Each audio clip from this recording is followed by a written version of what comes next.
नमस्कार। एक शानदार रिज़ल्ट हमारे सामने आया है।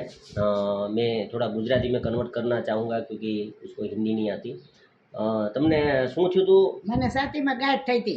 હા, તો ડૉક્ટરે શું કીધું હતું? ડૉક્ટર કીધું તમારું ઓપરેશન આવે એમ છે।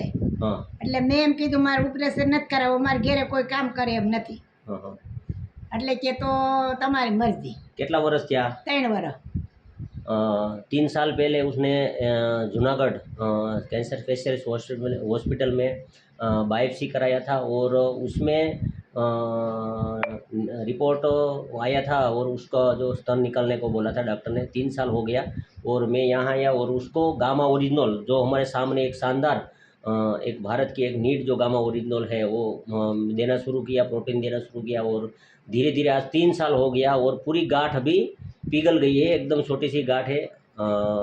અત્યારે ગાંઠ ઓગળી ગઈ